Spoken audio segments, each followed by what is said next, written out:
Hello, everyone. Welcome to Liam's Lyceum. I'm your host, Liam, aka Hambara, and today I'm doing my weekly update. This is Liam's Leapings number 69 for the 30th of December 2023. So it's the final one for the year. And I did some good reading. I had some good reading. I finished 4 books, kind of held myself back on a couple others, even so that I would have some books I know I could read next week because, I never know how much reading I'm actually going to get during my weekend. So, because I don't read like anything during the days I work right now. Um, but the books I finished, first one is Seventh Gate, or The Seventh Gate by Margaret Weiss and Tracy Hickman, which is book 7 of 7 in the Death Gate cycle. So I finally finished that. I read 6 of the 7 this year, so that makes me feel pretty good. I read 7 of the 8 Rune Lords books this year, and so the next big series I really need to finish is probably Malazan, and I wonder if I can just do that next year. I've been reading Malazan for 2 years, so a year longer than I was reading Deathgate Cycle and Rune Lords. I also read The Spear Cuts Through Water by Simon Jimenez, which was not a favorite, but it was good. So I should start. Yeah, it is good. It's a good story, very much about stories themselves, has a very unique and well executed, I'd say, form.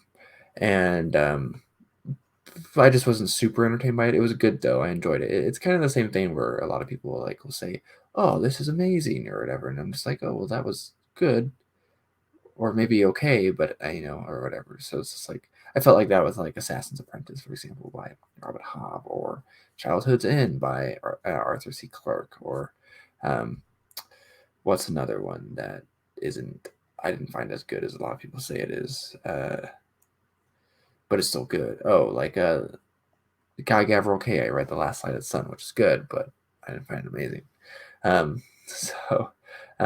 Anyways, yeah, but it was a good book. I mean, that review will actually probably come out a little sooner than normal too. So another one I read was Sir Gawain the Green Knight, the Simon Armitage translation. This is the third translation I've read. I just thought it'd be good to read again. I've read Tolkien's and another one I'm blanking on right now that I still haven't faced my fears of reading that in the Middle English. It's a rather difficult dialect of Middle English, so I'm still working my way up to that one. But I'd really like to. And then I also read, so it's 3 Seventh Gate, Spirit Cuts Through Water, Sir Gawain the Green Knight. They all start with S, and the fourth one is no different. It is Shards of Honor by Lois McMaster Bujold. This is my third Bujold book. If you haven't been around for a while, you probably wouldn't know that. My first Bujold book is The Cursed Italian. I absolutely adore that book. It's so good. But I didn't review it because I read it in 2021 before I started my channel. And then I read Paladin of Souls, which I didn't enjoy nearly as much last year. And so I kind of put her off for a while. But this is her sci-fi series, Vorkasigan, or whatever. And this is kind of generic space opera in a lot of senses. But it's entertaining. It's well executed. It's well done space opera, and it's a romance, which is not what I was expecting. But it is a romance, so I'm looking forward to reading more of that. I don't have any of the other ones though, and this cover is horrendous. I'd like to get the old like mass market Bane cover, which is the one in my thumbnail actually. But those are the 4 books I finished. They all start with S, I guess, for some reason. Another book I almost finished was Black Rain by Masuji Abuse. I have 1 chapter left. I stopped on purpose so I could finish it next week. I enjoyed this one, or I am enjoying it very much. It's nauseating at times. It's very beautiful. Of course, knowing about Hiroshima and Nagasaki my whole life almost, or for a very long time, I didn't really ever think about much of the aftermath there, besides the fact that it was terrible. Um, right? Uh, and so, like, I remember reading some poetry about it earlier this year by the likes of like Toge Sankichi. I was like, let's read more, and I heard good things about this, so had it recommended by a professor actually, and I think someone else. But yeah, I'm enjoying it very much. I will basically share the same thoughts next week, but they might be tempered on how that last chapter goes. So another book I continued is Winters in the World. I finished up summer, and now I got I finished up spring. Now I got summer and fall left to go. Yeah, I'm very much enjoying this one. So this actually calls in the question of why do we have New Year's in January? Obviously, it's because the Romans had New Year's in January, but it doesn't mean we need to have New Year's in January. It makes me wish we didn't. In fact, apparently England didn't. From the late Middle Ages to like the early modern period, England celebrated the New Year in like spring sometime. I was like, that makes a lot more sense. We should do that. Anyways, very good. Very enjoyable. I'm thinking actually when I was reading this, I was thinking that maybe I should start making videos. I don't know if reviews would work so much, which is kind of where I've avoided them so far. Start making videos on the academic books I read, give them more attention. I've made a short, for example, on Shippy's latest book, but I think I might start making videos and stuff like this. Another academic book I'm reading is actually one I got for Christmas. Weird Tales of Modernity. Modernity subtitle is The Ephemerality of the Ordinary and the Stories of Robert E. Howard, Clark Ashton Smith, and H.P. Lovecraft by Jason Ray Carney, who is a great writer of literature and just of scholarly work. He's amazing, honestly. So I've read the preface in the first chapter. Looking forward to reading more. It just kind of throws in the light these three authors that are, in some ways, market writers. They wrote for capitalism in a sense, right? They're writing in these big markets for the masses, as opposed to the literary modernists, like wow, James Joyce or other people I don't actually read nearly as much of as I do compared to these people. So I'm enjoying it though. And then let's see if I got. Let's see. Oh, I'm still reading The Doom of Odin by Scott Odin. I'm enjoying that one a lot. And I still haven't made a ton of progress. I'm making more progress. I'm enjoying it. Scott Odin is doing really good, impressive stuff actually in this book. So I'm happy that now that the series is over, maybe some people will actually read it. That are outside of my circle. So I read a little bit more of Arthur and of Merlin, which is it's a medieval romance.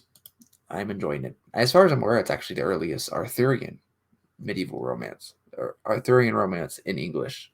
It's 13th century, I believe. So it took me like 200 lines to realize that Fortiger or Fortiger is Vortigern. I was like, I don't know why it took me so long to realize, but it did. I'm also almost done with A Connecticut Yankee in King Arthur's Court. Speaking of Arthuriana, this is by Mark Twain. I'm very much enjoying it. It's exactly what it sounds like. Someone set back in time, kind of, somehow, and meets up with King Arthur, hangs out, and does a lot of political stuff. I'm also reading By Force Alone by Lavi Tidhar. I barely started it. I'm going to read this one with Tim, but I wanted to get a little head start because, I started work. But By Force Alone, Lavi Tidhar, that was actually another one I got for Christmas. So you've seen two of the books I got for Christmas already. I think, yeah. And then I also read Ship of Shadows by Fritz Leiber. I finished Ship of Shadows, but I wasn't going to talk too much about it until I finished Catch That Zeppelin, which is in the bind up of Ship of Shadows is bound up with Belson Express, The Big Time, Catch That Zeppelin, and I think Gonna Roll the Bones and like Ilmet and Linkmar, I think. But I've read all of those besides Ship of Shadows and Catch That Zeppelin. So Catch That Zeppelin I haven't read yet. I'm pretty sure it's like a alternate history that turned out better rather than worse. So I'm looking forward to that one. And then Ship of Shadows is really cool. It gives off vibes of like a bar, but also like an old creaking ship from like the Age of Sail. But it's a spaceship, and it's a very big spaceship. In fact, it reminded me at times of Book of the Long Sun by Gene Wolfe. And it actually won the Hugo Award. So it had a very wild ending, which I will probably spoil for you next week. But you should go and read it. I read it for free online, actually. So if anyone wants to know how to figure that out. But it was legal, too. So anyways, yeah, it was really good. And then yeah, that's it, basically. I'm still reading The Magician's Nephew with my daughters. I haven't really written it. That's not true. I wrote a poem. I wrote on a piece of paper, so I need to put it online. But I can share, I guess, real quick the other books I got. So I got 3 more books for Christmas. 5 books, honestly, is great. I mean, I feel very blessed. It's just funny because that's like a lot less than I normally get for Christmas. I've been getting like at least 10 books for Christmas, like for over a decade probably. But budgets are a little lower this year. But one book I actually got before Christmas, I should mention, was The Wizard. I'm going to be reading this with T from Nerd Adventure, and I think Britton from Anoki Dude when it's wants to join us. If you remember from last week, I'm going to be reading The Very Giant with with T as well. So we definitely have some Arthuriana read-alongs going on with By Force Alone with Tim and stuff like that. So this is longer, and this is the second in a duology, The Wizard Knight duology, but it starts with the Knight and then it ends with the Wizard. I'm very much looking forward to it. I don't know if you could explicitly call this Arthuriana, but I think it has elements of Arthuriana in it, at least. So I'm looking forward to that. My stack of books to be read like immediately is like huge, and it's gonna fall over. But the 3 books, other books I got for Christmas are Parzival, by Wolfram von Eschenbach. I don't know. My German CHs need practice because we don't have that sound in English anymore. Even though they use it in Old English, it sounds better in Old English because Old English sounds more like English to me, and German's not English. Even though it's related, it's not as closely related. Anyways, not the diss on German. I'm not dissing German at all. But looking forward to this take. It's a completion of Percival. The Tale of Percival is really created by Chrétien de Troyes. I think that's how you say it. My French is better than my German somehow. But he died before he finished it. So there's a few versions of finishing it, basically. And Parzival is one by a single author here that we have a name for. Another one is Perlisvos, which I want to read. I want to read Percival and then Perlisvos and Parzival together. So hopefully I will do that in 2024. If anyone wants to join me for that, maybe I could make plans around that. Because I think that sounds fun. But yeah, that was one of the things I got. Another thing I got is Parasite by Steve Diamond. I read Residue and then reviewed it in like August, and then it got re-released in September when I didn't know that. And I didn't know that was going to happen, rather. And it got new covers, so it matches more of this Parasite cover. And so it's not quite YA anymore. They got their age went up basically in the re-release. They're high schoolers in Residue in the original release, but now they're like college age, I guess. So Parasite, though, Steve Diamond does great horror. He's probably most popular online for his writing dojo with Larry Correia. He also co-wrote a novel with Larry Correia, Servants of War, which I read earlier this year. Also very much enjoyed it. Steve is a great guy. I know Steve personally. But he's a great writer, especially of horror, if you like that stuff. So, yeah, might want to check out Residue or Servants of War by him or something like that. But Parasite just came out December, so. And then the last book I got for Christmas is A Song of the Cathar Wars, A History of the Albigensian Crusade, which is the one in southern France, or what is now southern France. Of course, it wasn't France back then. Or at least not what we should call France back then. But it's often called Song of the Albigensian Crusade, as far as I'm aware. This is like a longer version. Song of the Cathar Wars, History of the Albigensian Crusade. I don't know if it has an official title. It's a translated work. It says Crusade Text and Translation. Janet Shirley. I think it's like 16,000 lines long, so it's not short. It's not terribly long, though. I haven't read much about it. I haven't read like the introduction. I don't know if it's technically a poem or if it's just a historical document, but it's contemporary. The Song of William of Tudela. So it's actually written in parts. The first part is written by this guy, William of Tudela, and he's very much seems to be on the side of the Crusaders, largely from the northern part of France, Ile-de-France, and stuff like that.